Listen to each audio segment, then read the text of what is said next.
Dark Souls 3. Notoriously hard game for most, even more so for incapable people like myself. With the recent release of Elden Ring, and my lack of funds to actually play it, I thought, why not play the discount version of Elden Ring that makes me wish for a swift end? So that's what I'm going to do, because I woke up today and decided to punish myself. My journey started where most games conveniently start, at the start menu. If you expected anything else, you're in the wrong video. After I selected a new game, I was thrown into a cutscene. Don't get acquainted with them. There's a fair few in Dark Souls 3, but I will probably never see more than 4 at best. During this rare occasion, I was introduced to the Lords of Cinder, these absolute beasts of beings who literal ages ago lit the eternal fire and thus became lords of it. If you're confused, don't worry, so is literally everyone else who plays this game. The real challenge is understanding what it is you're doing, so just take my word for it, these are the Lords of Cinder and we've got to assemble them to light the eternal fire once more.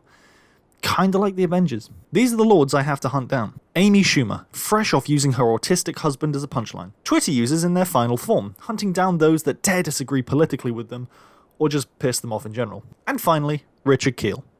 There's no joke here, I'm worried he'll hunt me down and step on me. These are the beings that will whoop my ass harder than a disobedient child.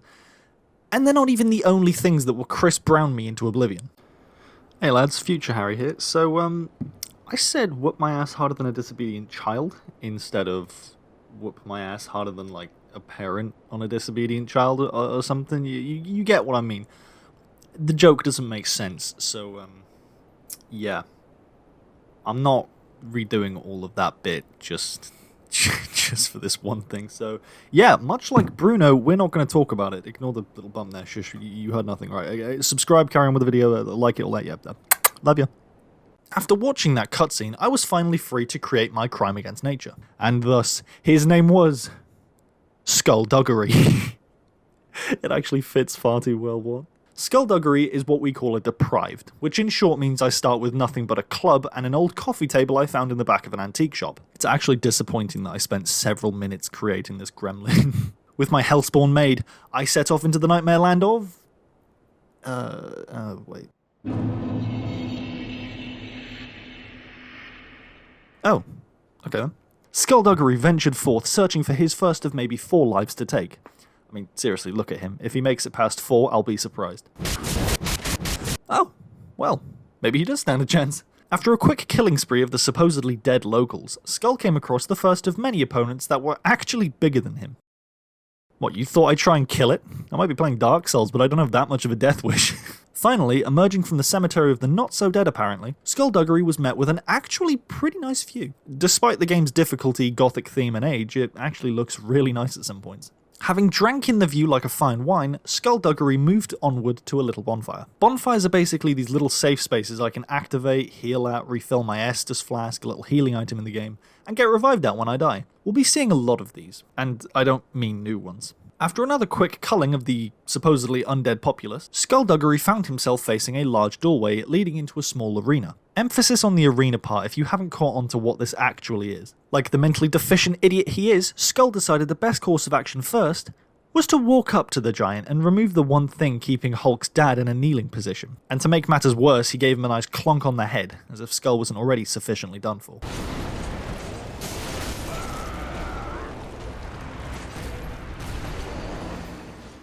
Safe to say, it probably wasn't his brightest idea. To be fair though, he did alright for a guy going up against a blackcurrant jelly-infested Andre the Giant wielding nothing but a sturdy branch. Like the champ he is, Skullduggery the Fearless, or just Braindead, took the defeat on the chin, or forehead, and sprinted back toward drugged-up Shaquille O'Neal. His second attempt was just as sad as the first, and it continued that way.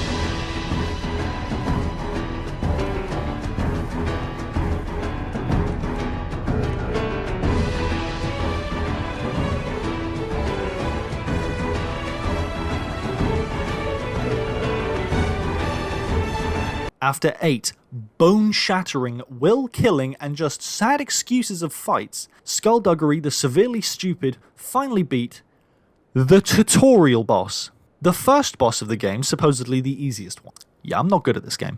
Not letting this absolute ass-whooping he just received get him down, Skull opened the door to the next area, and went back to killing locals. Well, not all of them. I already got my ass handed to me a minute ago, I'm not doing that again. Skull, having fulfilled his insatiable bloodlust for the minute, finally entered... Oh, son of a bitch, man. How do I forget this? Instead of going straight to the level up lady, Skull instead spoke to the edgy 14-year-old sat by the stairs, probably listening to Green Day or something, I don't know. Gives me conniptions. After talking with the lesser meme man of Dark Souls 3, Skull finally moved on to the important woman. Then touch the darkness within me. Take nourishment from these sovereignless souls. This woman has the voice of a Twitch streamer, Jesus Christ. Like the Skull is, he divvied out his points without really thinking about it. Not like he'll ever get far enough for it to matter, but, you know, alright. Having leveled up at everyone's favourite body pillow cover, Skull ventured out once more, this time to...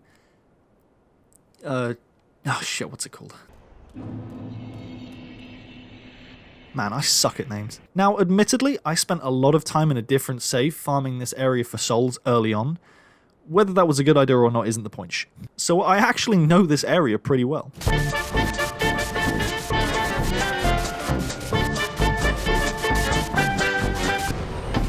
With the determination of a lesser idiot who only semi-knows what he's doing, Skull sprinted towards the next bonfire, closer to the boss room this time, and lit it up like Snoop Dogg.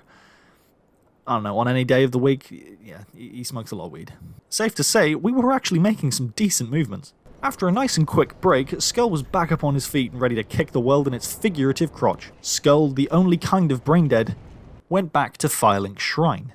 You see, Skull had the ingenious idea to buy a sorcerer's staff and a couple of spells along with it, in preparation for the upcoming boss fight. He then completely forgot he had them in his inventory and never used them again. Nice little waste of souls.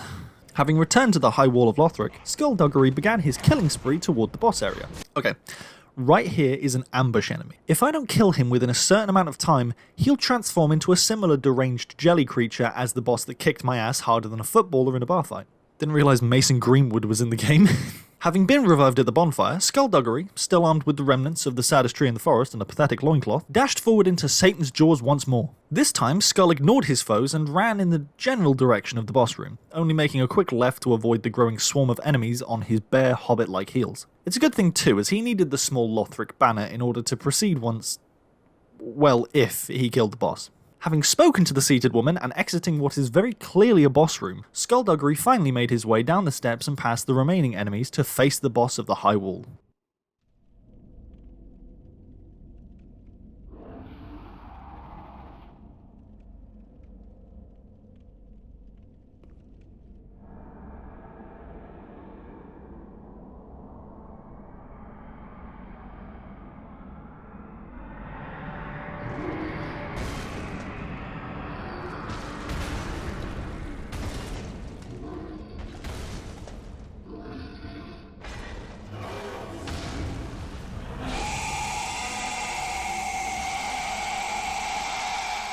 Surprisingly, for his first go at the boss, Skull actually did fairly well. Right up until he didn't. It's a good thing I didn't record audio over the gameplay. I died 3 times to the boss in the space of 10 minutes. But you'd think the way I was cursing him out that I've been at him for hours. After those 3 sad attempts at the first proper boss of the game, I mean Skullduggery, threw in the towel. It was over. The game had bested him one too many times, and he was finished with it. On a final note, you, From Software. I hate your games.